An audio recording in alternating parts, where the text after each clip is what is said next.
It's officially closed, but refugees in Australia's prison camp on Manus Island refuse to leave. Tensions with local officials worsen by the day, and Australia says the camp is no longer its problem.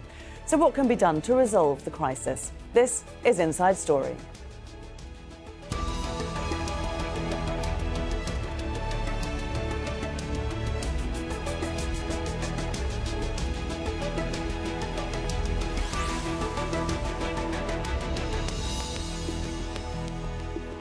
Hello there and welcome to the programme. I'm Laura Kyle. It's a standoff with neither side willing to back down. 10 days after it was officially closed, refugees at Australia's former prison camp on Manus Island refused to move to new quarters. The camp is in Papua New Guinea, and with the withdrawal of the Australian government backing, local officials have begun destroying its facilities and the shelters erected by the detainees. Human rights activists are demanding Australia immediately addresses the worsening conditions. There are around 600 people in the camp, most of them refugees. They've been left without fresh water, food or power and are at breaking point. We'll get to our guests in just a moment, but first this report from Paul Tajurdian. Protesters in Melbourne and human rights activists want global leaders to pressure Australia's government to move refugees in the Manus Island prison camp to the mainland. Activists are concerned over deteriorating conditions at the camp in Papua New Guinea. Even for somebody who knows the situation intimately like I do, I was utterly shocked at what I saw. Human rights activist and attorney Shan Narayanasamy was part of the team that filmed the footage inside the camp. She says conditions are worsening every day since Australia cut off power, water and food supplies. You know, it was an air of devastation and decay. It was oppressively hot. There was no water in the camp. People were drinking rainwater from tarpaulins gathered from the roof, and they were storing that water in rubbish bins. The sewage system is blocked as there's no flushing or waste capacity anymore. The camp is home to hundreds of refugees who escaped from war-ravaged places including Myanmar, Afghanistan and Iraq. Asylum seekers had hoped to reach Australia, but ended up on Manus Island. For the past 4 years, Australia paid Papua New Guinea to house refugees. Australia's immigration minister says the refugees are to blame for the conditions they're living in. They've trashed the accommodation, and as was pointed out, there's new accommodation, purpose-built. It's been open for a couple of years. People have known for months that this end date was coming up, and really the conditions that we see in the photographs today don't resemble at all the conditions in which people have been living over a long period of time. Those remaining in the prison camps say they are afraid and are threatened by Manus Island residents. They say they would rather shelter inside the closed prison than rely on Papua New Guinea military and police to protect them. My fear is this: if the 600 men refuse to relocate, my fear is our government may use force. I know our police force. I know our military. We have our own, discipline problem. Activists say Australia needs to put politics aside and immediately resolve this extreme humanitarian emergency. Paul Chadurjian, Al Jazeera. Well, earlier I spoke to Abdul Aziz Adam, a Sudanese refugee in Manus Island. I began by asking how dire his situation is and if he has any hope of a resolution. Well, the current situation in the detention center, it's really horrible. And it's been like this for over 11 days right now. We are struggling with starvation since the Australian subcontractors, they left us in the middle of the Pacific island with no security guard, with no our basic needs, no electricity, no water, no food. And the refugees are struggling to survive. Aziz, how are you surviving day to day? We are managing to deal what we have, especially like with the water. Now we don't have the water, so what we did is we dug a well and we are drinking the water from the well. In fact, we don't know whether this water is potable or it's not potable, so we are drinking. And about the food, it's not really a big issue for us because we are having sometimes one meal a day, sometimes even we don't eat. And we are determined to stay here. The authorities are trying to push us out of this place, but we have been very clear in the first place with the authorities that we've been under this scam, under this regime for 4.5 years, which is enough. And we have been processed. We have been found to be a refugee for more than 2 years.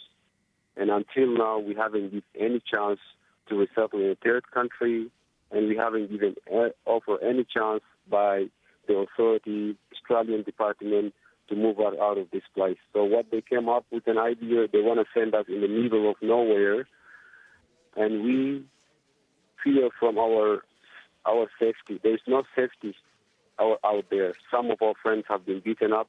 2 of them, they have been killed outside there. And this is the place where Australians now, they want to dump us and walk away. And what are your fears for your processing as a refugee if you move to the new camp in Lorengau? Well, we are not really a trash bag that always we move from one place to another place. And we are not a prisoners because we haven't committed any crime that normally the authority move us from one place, one compound to another compound. So we can't spend all our life in a compound. So we need a proper solution, which means we are a refugee and we deserve to be a protection, and we deserve to be settled in a country that where we can build our future. But in fact, where the authority now, they want to send us in the place, it's a compound that has been built in the middle of the jungle. There is no security and there is no safety, and no one will guarantee our safety there. But no one can guarantee your safety where you are now. Well, where we are right now, we believe that this place is still under Australian immigration control. Well, from where we are right now, we can't see them, but they are hiding somewhere else. They are looking after this place. And as a matter of fact, in the whole island, this is only the safest place because this is a naval base. And we can see now the Navy personnel, they are patrolling around the detention center every 1 hour. And in fact, it's really safer than the place where the authority want to send us right now. But Aziz, the Papua New Guinea security forces have said that they will come in and they will force you to leave the camp. Well, we have been given 48 hours, and which means from yesterday, the authority came up, they gave us some paper, and then they said by tomorrow we have to leave the detention center, which means on Saturday. But we are determined to stay here, and we are happy if they want to use force because we are peaceful people and we are powerless. So we don't have that much power to resist against the government, and this is a cruel government that they have the power to do whatever they want. But we just want to send our voice to the international community that what is happening in this place is an humanitarian crisis, and it needs an urgent solution, not just people sit out there and condemn or talk. Why did you leave, Aziz, Sudan? Would you consider returning to that country as the Australian government is trying to push you to do? Well, in fact, I left Sudan due to several problems. So one of the major problems that which forced me to leave Sudan is I came from a place from Darfur, and everyone knows what happened exactly in Darfur there. And I don't need to go in details, but also I do not have any option to go back to Sudan. And if I do have an option, I wouldn't have to stay in this prison camp for 4.5 years. And this prison camp, what the Australian government, they have done to innocent men like me, something indescribable. We have seen horrible things and we cannot even describe it. OK, Abdul Aziz Adam, we will leave it there. Thank you very much for joining us, and thank you for taking the time to describe the situation. We will follow what you say with a discussion on the situation, and I hope that it gets resolved for you very soon. Thank you very much for having me.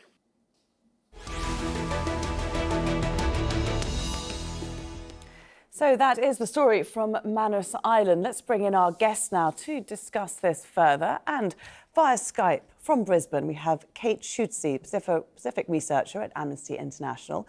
And from Perth, also on Skype, Ian Cook, Senior Lecturer of Global Politics at Murdoch University. Thank you both very much for joining us. Ian, how have we reached this point where Australia deems it acceptable to have these camps, to detain these refugees and now evict them into a community where they don't feel safe? Yeah, I mean, it very much comes back to a sentiment amongst enough Australians that they're somewhat fearful of economic change. They're fearful as to the future. They're somewhat resistant to accepting refugees in general. They're particularly concerned about Muslim refugees, and there is enough of them, I guess, to have enough of a political effect to sort of lock our major parties into a situation where they're willing to go along with, creating the sorts of conditions they've created. Well, what do the Australian public and what do the Australian media say about this? How much of it is a talking point there in Australia at the moment? It's because it's been going on so long, I guess. I mean, obviously it's reached something of a head at the moment, but it's in some ways it ceased to be news to the extent to which we've been doing this in some ways since about 2001. So it's not new. In some ways, it's in the government's interest to sort of portray themselves as being very harsh and hard on these asylum seekers. So to an extent, they're quite open to being criticised or being seen to be, at some extent, abusing human rights in this context. So, but for the most part, I think there's a certain acceptance. We've been doing this for a long time, and Australians, I think, are somewhat inured to sort of feelings in this situation. Kate, what's your thoughts on that? Why do you think Australians are accepting of the situation that we're seeing unfolding on Manus Island? I think a big part of these policies has been to remove these people as far as possible from Australia, make it very difficult and expensive for the Australian public to really find out the realities of what's happening on both Manus Island and Nauru. So part of the strategy is out of sight, out of mind. Of course, what we're seeing now is in the last 12 months or so in Papua New Guinea, with the Supreme Court order declaring the detention of the refugees there illegal, they have more access to mobile phones and social media. And, there's certainly much more interest in the topic than there has been in the past. They can get images out fairly quickly. And I think the important thing now is to note that the world is watching what happens on Manus, both in terms of how Papua New Guinea and how Australia react right now. I mean, Kate, you've been to this camp a number of times.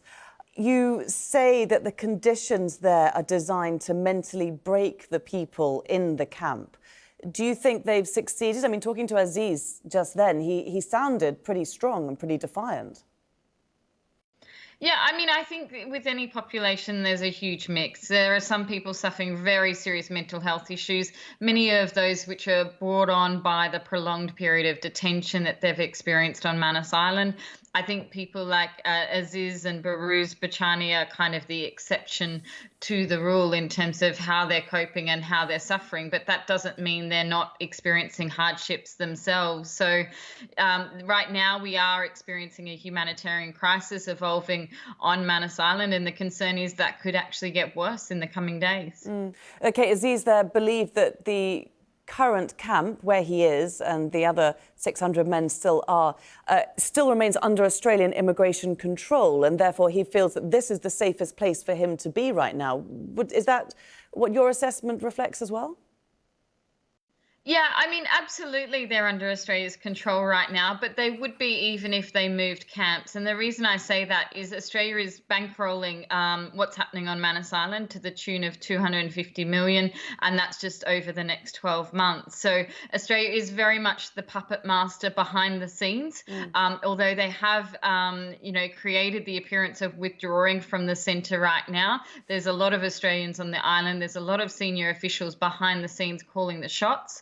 And they're trying to create a situation that makes that camp more harsh, more inhumane, in order to force the refugees to relocate to the other sites. And in terms of what Dutton was saying earlier, we visited each of the sites.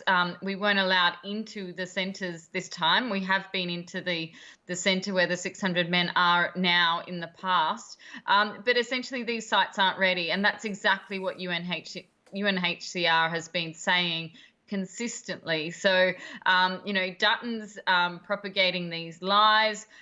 There is not adequate accommodation for them elsewhere. There's a huge concern in terms of the security and the safety concerns that refugees themselves have raised. Many of them told us about robberies and violent incidents in the community. When we were there were protests by the locals saying, we don't want them here. We want Australia to take responsibility for them.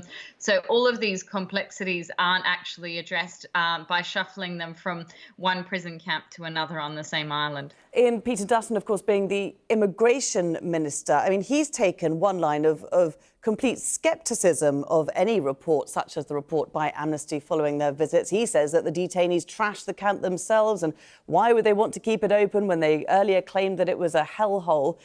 Is he largely believed by people in Australia? Well, I mean, I think he's believed to some extent to people who support the Liberal Party or National Party, to some extent One Nation, our principal populist party. I think there's many other people who are quite sceptical about the sort of things that he's saying and the position he's taking, and so there's a real division, I think, in Australian society around people who will take it and accept this as the facts, and others who just who are listening to people like Kate and thinking that we're not being told everything, and that there's a whole other picture out there that we're not seeing painted. And so I think they're pretty divided. What does the government hope to be gained by moving these men from this current camp to this new one?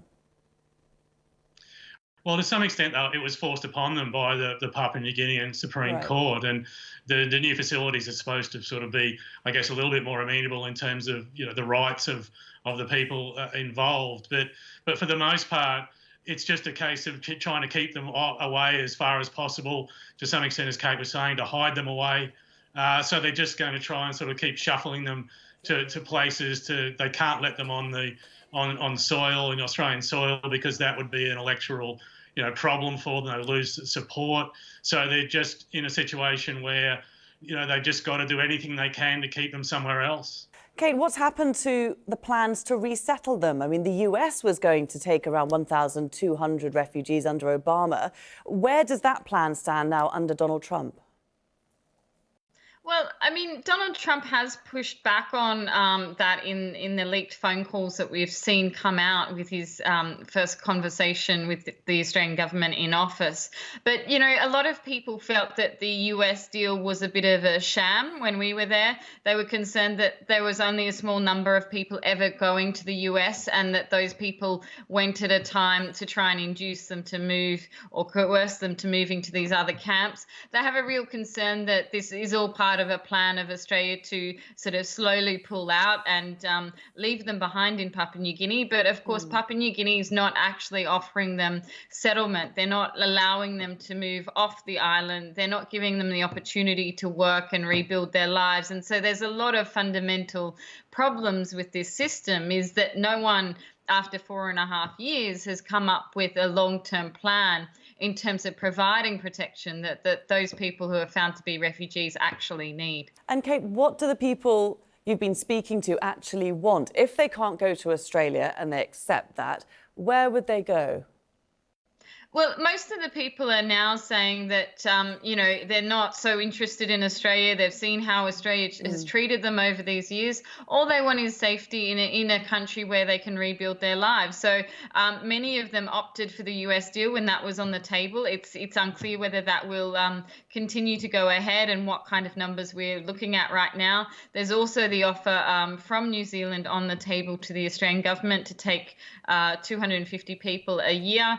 But Australia has pushed back on those alternatives. So people are increasingly desperate in their situation, and that's why they're taking a stand where they are now in the camp, because moving them to facilities, nicer or not, really doesn't offer them any kind of freedom. In this offshore processing system, it has broad political party support, doesn't it? Cross-party support from both Liberals and Labour. It goes back many terms, back to John Howard days. But this particular New Zealand offer is interesting, isn't it? Because you're beginning to see fractures now in the response. And there are some politicians saying, well, why don't we let New Zealand take 150 of these poor people? Yeah, I mean, this is the point at which the Labor Party has, in some ways, sort of, parted company with the Liberals in terms of how to deal with the asylum seekers.